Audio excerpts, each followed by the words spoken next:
san ki fa zai sa na firgice. To ki ga biki na so ne yake daga Fadila ga kai da jikina ki tarkace. Kamar biki kin biya gabai na da jiki, ba jin jiki duk tafiya ta kan kice. Duk abin da dai zaki nutsuwa akwai ta dai, ba kamar ya dai ai ɗin ke ka killace.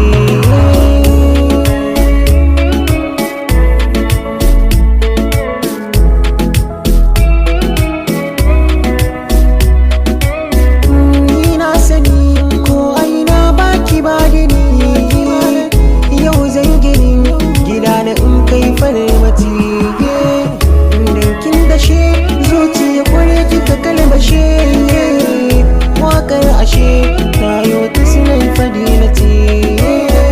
So ya haɗu tayo tarin mugu, aikin haɗu matsayin kai shi kin wuce. Kin ganni dan in zamto min jini gudan, ai babu dan Fadila fara jinin kice.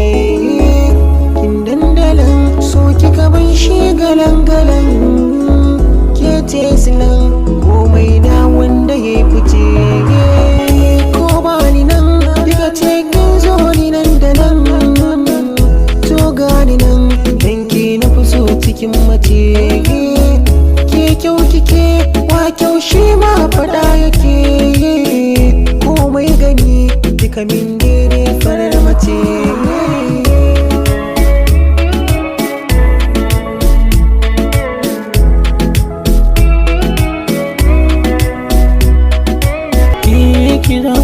Ki jiyan mata zan bayyana miki manufata, idan na ganki a fuskata ji nake kwane wa mazarata.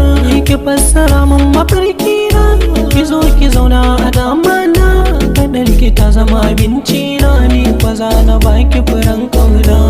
Ita da banci da zuciya kika kwace, masoyiya ce alkawari kai ki kwance. Ki tausaya zo jani, farin ciki zo sani, fuskar ki kullum na gani tana saka ni tunani. Na ma mu zamto ma'aurata, ko ta hanyar magulmata, da ni da ke sai mu shakata. Kin so ni na so ki, farin ciki shi zan saki. Kin bar ni ya zanyi, kunci zan rasa ki. Zo gani dan jani, duk inda zaki na raka ki, aure da ki na tsallake. Dan Allah kar ki guje min, dai na tashi cikin bacci, idan kike ɗeban kunci, hakikani na yi tabbaci. Da zan yi in saki firgici, kin amsa suna farar mace, bibiya suna kina mace. Na toshe kunne kuma ya ce akan gidan ma na jinkira, soyayya na sa tunzura, agunki soyayya na yi bara.